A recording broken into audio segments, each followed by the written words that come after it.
Salut à toutes et à tous, bienvenue dans cette nouvelle vidéo. Comme d'habitude, vidéo hebdomadaire pour résumer l'actualité. Euh, Avant tout, évidemment, cette vidéo est en aucun cas un conseil en investissement. Les valeurs que je parle, je ne propose pas de les acheter ni de les vendre, que ce soit sur le Forex, les indices, ainsi que les actions. Qu'est-ce qui s'est passé cette semaine? Alors, on a eu beaucoup d'intervenants physiques qui étaient sur le marché, physiques du moins personnels, individuels. Beaucoup d'individus, notamment beaucoup de membres du FOMC. On a eu aussi des membres de la Fed et deux, trois membres de la BCE qui ont parlé, qui nous ont clairement dit que l'inflation était bien trop haute, notamment en Europe. On a Christine Lagarde qui a dit que l'inflation était bien trop haute, ce qui voudrait dire que la politique hawkish de la Banque Centrale Européenne allait continuer, c'est-à-dire continuer à monter les taux d'intérêt, ce qui est normal puisque la population ne peut pas vivre avec un pourcentage d'inflation supérieur à 6. Donc assez intéressant, ça a plombé un peu les marchés, et encore, hein, je trouve qu'ils étaient très optimistes quand même sur cette troisième semaine. Euh, voilà un peu tout. On a eu des chiffres de l'inflation aussi en Allemagne qui ont été aussi élevés que prévu. On a eu une faible, à la dernière nouvelle, on avait eu une petite diminution. Là, pas de diminution, on stagne. 8,6 il me semble. On a eu aussi les prix à la production en Allemagne, plus haut que prévu, donc pas terrible tout ça pour l'économie. Donc voilà un peu tout ce qui s'est passé cette semaine. Si j'ai pu relever, si on a eu un très bon aussi PIB chinois, Euh, donc très bien. Et bien les marchés aussi ont réagi ce jeudi par rapport à la récession américaine, donc, qui a fait un peu chuter les marchés. D'ailleurs, le marché américain n'est pas dans une très belle semaine. On a un petit rebond aujourd'hui là, mais pas terrible. Et enfin, les obligations d'État qui jusqu'ici, depuis le début d'année, baissaient. On a eu quand même des petits rebonds. On a eu déjà vendredi dernier, notamment sur le 10 ans américain. Mais on a eu un vrai rebond sur les européennes. L'américain pas tellement, on était à plus 1, mais les européennes tous à plus 3-4%. Donc ce qui devrait faire baisser les indices, ce qui est ma stratégie, hein, d'ailleurs depuis déjà 2 semaines. Le marché ne peut pas continuer d'augmenter autant. Donc voilà. Donc écoutez, maintenant on va passer au point technique. On va commencer avec le Brent comme d'hab. Le Brent on est là. On a réussi à passer quand même ce bas de biseau descendant plutôt propre. Plutôt propre, hein, quand on voit le. Voilà. Bon, mon scénario c'était plus celui-là. Plutôt propre le Brent. En plus, je vois qu'on a fait un pullback magnifique mercredi. Voilà. On a dépassé la M50, ainsi que le bas du biseau descendant. Ensuite, le lendemain, on vient faire le pullback. Donc, pullback, pour rappel, c'est qu'on revient retester cette petite zone. Là, on avait une double zone. Alors, attendez. Ouais, ici, on avait une double zone. On avait la MM50 ainsi que le biseau descendant. Et on est revenu au-dessus aujourd'hui. Donc, plutôt positif. Ça, c'est un vrai signal d'achat. Malgré que j'ai une stratégie vendeuse, hein, sur Brent, enfin, un- je pense que ça va baisser dans les futurs mois. Cependant, on a une vraie opportunité d'achat. Est-ce qu'on peut aller chercher, pourquoi pas, l'AMM200, qui va continuer de baisser tranquillement? C'est possible. Dans ce cas-là, on aura peut-être un reflux, mais c'est possible comment je vois les choses, ce serait possible. On a eu un vrai indicateur d'achat, je pense, pour moi. Donc assez intéressant sur le Brent. Donc à suivre dans les prochaines semaines, puisque techniquement, je trouve ça assez propre. Euro-dollar, on n'est pas venu chercher mes objectifs encore, je crois. Non, on était allé les chercher la semaine dernière. On a bien congestionné sur ces objectifs-là, puisque c'était des grosses résistances, hein, donc ça devient un support directement. On le voit bien ici, hein, on est revenu toucher ces zones-là plusieurs fois. Par contre, positif, hein, encore positif, hein, techniquement, pareil, hein. Pareil, très positif, hein, sur l'euro-dollar. Bon, moi je vous ai mis ce prochain objectif, il est plus gros. Depuis le temps de ce retournement, je vous avais dit, voilà, objectif, on les a tous tapés. Si vous avez encore des positions acheteuses, écoutez, gardez-les. Moi, le prochain gros point que je vois, c'est pas lui là, ici, là, je vois qu'il y a un point d'intérêt ici, là. Moi, ce serait vraiment celui-là, qui serait assez gros pour le coup. Donc déjà, même les 1,11 seraient un très bel objectif, donc je vais vous le mettre quand même à titre indicatif. Les 1,11 seraient un très bel objectif pour moi. Voilà. Pour moi, les 1,11 ce serait un très bel objectif, ce qui nous laisse un peu de, un peu de marge encore. Voilà, 2,43, mais c'est pas énorme, hein. C'est du monétaire, c'est énorme quand même, c'est de la paire, mais c'est faisable. Je pense que la dynamique haussière de l'euro-dollar ne va pas s'arrêter là. Donc à suivre, pareil, à suivre. Ethereum. Alors on a eu un petit pump, donc c'était la semaine dernière, il me semble. On avait pas oui, c'était la semaine dernière. On congestionne bien sur ces niveaux-là. C'est plutôt propre. On avait une sorte, vous voyez sur Twitter, hein, les tweetos, les tweetos de, de crypto étaient en panique, c'était assez fou. Ouais, ça faisait un peu je sais pas trop comment ça s'appelle, hein, cette structure, mais on avait une belle congestion à la hausse. Et puis il y en a beaucoup bah, qui pensaient évidemment, vous savez, hein, les cryptos, que ça allait repartir. Bon, là on est redescendu. Par contre, on est très résilient puisqu'aujourd'hui on remonte dans ce petit canal haussier là. Donc très très positif, on n'empêche mine de rien sur les cryptos. C'est plutôt propre ce qui s'est passé, ce qui se passe encore, avec un volume toujours assez sympathique, hein. Le volume est revenu, donc ça c'est très positif pour l'actif. Donc non, ouais, très bien, très bien, très très cool. Euh, voilà, je vois qu'on a une petite résistance quand même, une petite zone de résistance ici, sur les terres du moins, sur les 1650.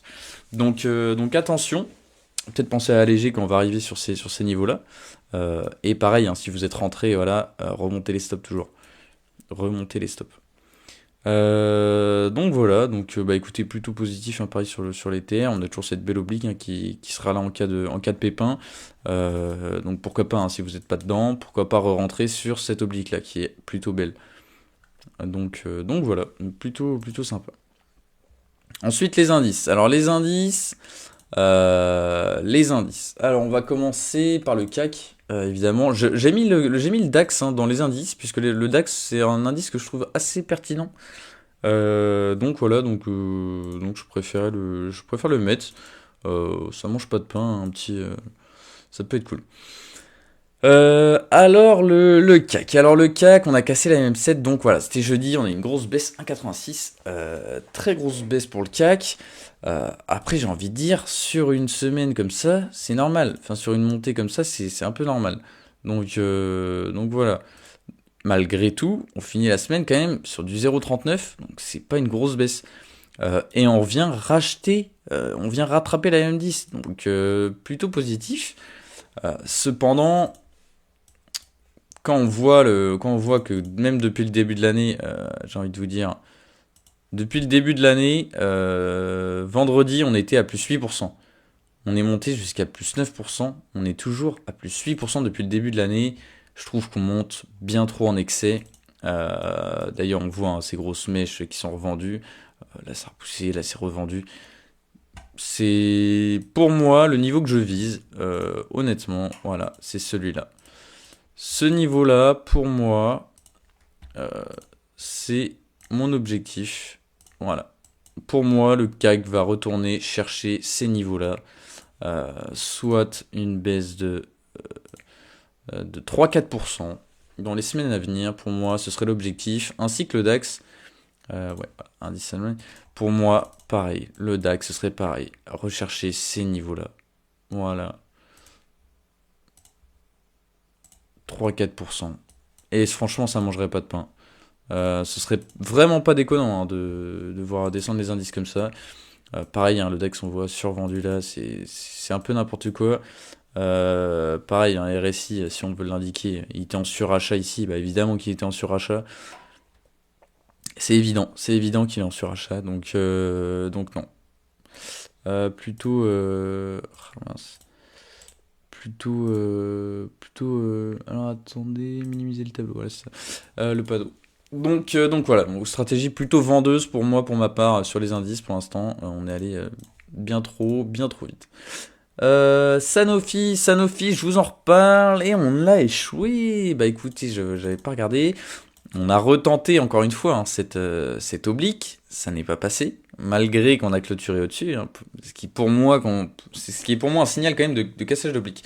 Euh, Après, on est quand même assez proche quand même de l'oblique, donc peut-être que c'est un pullback et que lundi on va repartir. Mais vu les indices, vu la conjoncture indicielle, je pense on va plutôt repartir à la baisse. C'est dommage parce que ça c'est vraiment une action que je suis. Bah c'est une action, c'est une très grosse action. Hein. Tout le monde en a en fond de portefeuille. Enfin moi personnellement j'en ai en fond de portefeuille. Gros rendement, valeur de belle valeur. Mais si on la casse, on pourrait avoir un plus gros mouvement et puis ce serait bien d'aller retrouver ces niveaux-là qu'on avait eu pour info voilà, en avril, de avril à août. Donc c'était des beaux niveaux, n'empêche. Donc ce serait bien quand même qu'on retrouve ces beaux niveaux-là. De plus que ce qui avait fait chuter le marché, là, c'était des, in- des implications dans les problèmes des clients, des patients, mais finalement ça s'est avéré faux, enfin vrai faux. Mais, euh, mais bon, je vois pas ce qui. La seule chose qui l'empêche d'aller à 110 euros, c'est le technique, quoi. C'est cette putain d'oblique qui est là sur la tête. Donc non, toujours positif sur Sanofi, elle va y aller. Je vous avais parlé la semaine dernière, il me semble, de Visiomed Group, je l'avais pas noté, mais je vous en avais parlé. Et je vous avais parlé d'un niveau. Ah bah non, pourquoi ça s'est pas mis?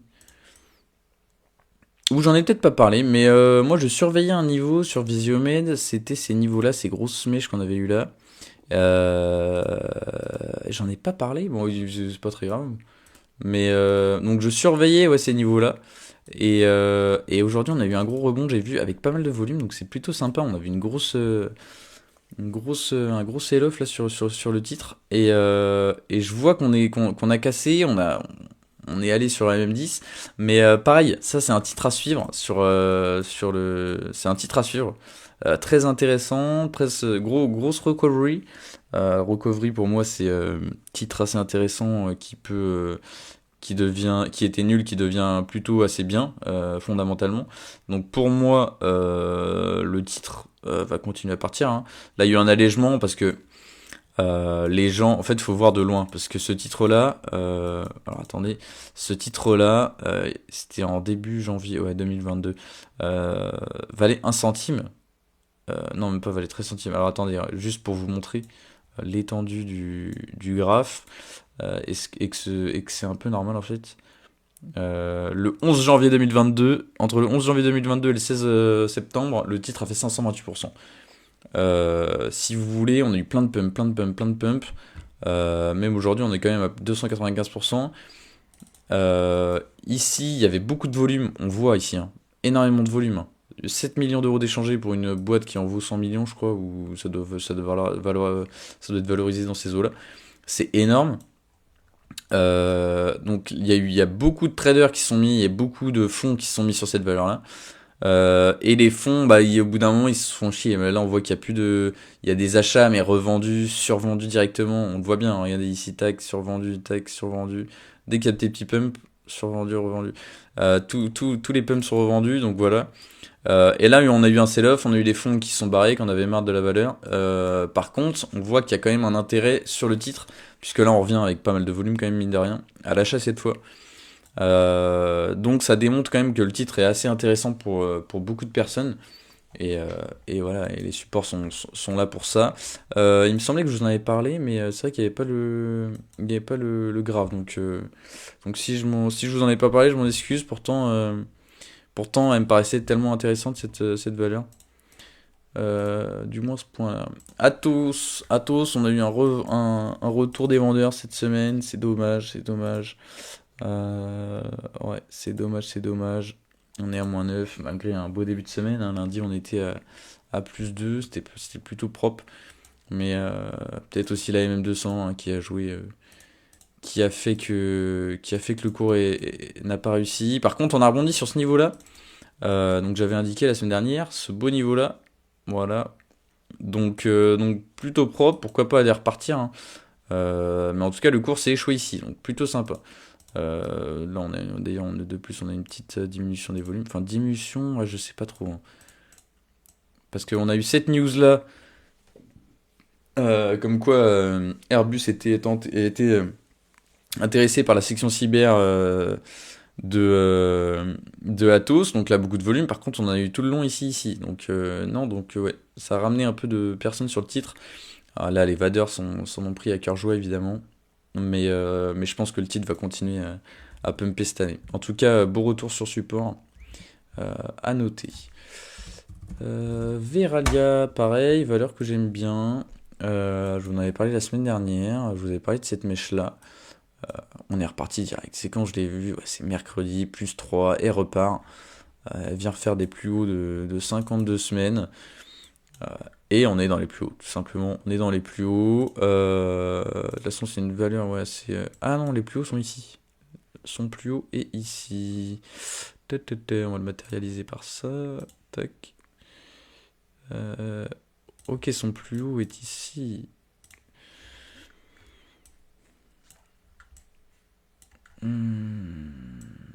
Pourquoi j'arrive pas à le voir? 10 février 2020. Ah oui, ok, d'accord. Ah, voilà. Tac. Voilà, on va l'indiquer ici. Voilà. Ici, c'est le plus haut de Veralia. Qui est à titre indicatif. 36,0. 36,0. Donc voilà, donc là on bute hein, quand même sur ces beaux niveaux, c'est plus haut là ici. Mais bon, vu le titre, vu la poussée, ainsi que des beaux volumes hein, quand même dans l'ensemble, je vois pas pourquoi on n'irait pas chercher les plus hauts. C'est assez logique. Je vais mettre je vais commencer par Vinci, je vais faire dans l'ordre. Vinci, pareil, boîte que je trouve très sympa, elle est très bien montée. Je la trouve assez sympa, puis pourquoi? Parce qu'on vient sur ces niveaux-là, des très beaux niveaux, bon, ces niveaux-là, voilà, dans l'ensemble, mais après il ne reste plus grand-chose pour aller les chercher. Voilà, la valeur est bien montée, on est dans des beaux niveaux, on a reflué un peu, mais le titre veut y aller, et à mon avis va y aller, et va faire des plus hauts, ce qui me paraîtrait assez normal entre guillemets, hein, voilà, mais bon, il y a des marchés à prendre hein, pour Vinci. Très grosse boîte hein, de BTP, ainsi que les autoroutes aussi, hein. Mais très belle boîte, immobilier aussi. Mais ouais, donc très bien, vu comment elle repart, la traîne va pas s'inverser. Je pense qu'on peut aller chercher ces niveaux-là, du moins pendant le premier trimestre, suivant les indices évidemment. Parce que là, évidemment, ces valeurs-là, quand je vous parle de Sanofi, de Vinci, ça m'étonnerait pas qu'on redescende de 3-4%, étant donné le contexte, quoi, hein, mais en tout cas, on voit la belle résilience des actionnaires, donc plutôt propre. D'ailleurs, Sodexo, je peux vous la mettre, on va regarder Sodexo aussi d'ailleurs. Oh, Sodexo, assez sympa, on est revenu, on avait retesté la semaine dernière, je vous en avais parlé, on avait retesté ces niveaux-là. Apparemment, ça a payé et on est revenu tester aujourd'hui ce niveau-là qui a été payé. On le voit à la mèche. Maintenant, après, on a ce niveau des 92-20. Mais pareil, pourquoi pas relancer le mouvement. Très propre, pareil, très propre Sodexo, très très propre. Et je vais finir par CGG. On a eu une belle mèche jeudi d'ailleurs, assez impressionnante. Ouais, donc bon, je vous en parlais hein, de CG, je vous en parle ces dernières semaines, et là je suis plutôt très très content. Là on a eu un gros rachat de VAD, c'était lundi, ouais, c'était lundi. Pas de news, hein, mais gros rachat de VAD, et toute la semaine pareil, ils se sont rachetés les vadeurs, mais à coût de 1 million de titres, c'était impressionnant quand même à voir en intraday. Et ben on est plutôt bien positionné hein, finalement aujourd'hui, on fait qu'un moins 1, donc plutôt bien. Attention au contact de la M200. Mais en tout cas, à mon avis, je pense que les vadeurs vont continuer à se racheter et ça m'étonnerait vraiment pas qu'ils se rachètent. Donc, pareil, positif pour les 2-3 semaines, plutôt positif sur CGG, quoi. Ça pourrait être une belle valeur à jouer. Donc sur ce, mesdames, messieurs, je vais vous laisser. Je vais vous souhaiter un bon week-end et puis je vous dis à la semaine prochaine. Euh, Pareil pour une émission hebdomadaire. Écoutez, sur ce, salut, bonne soirée, bon week-end. Allez, salut!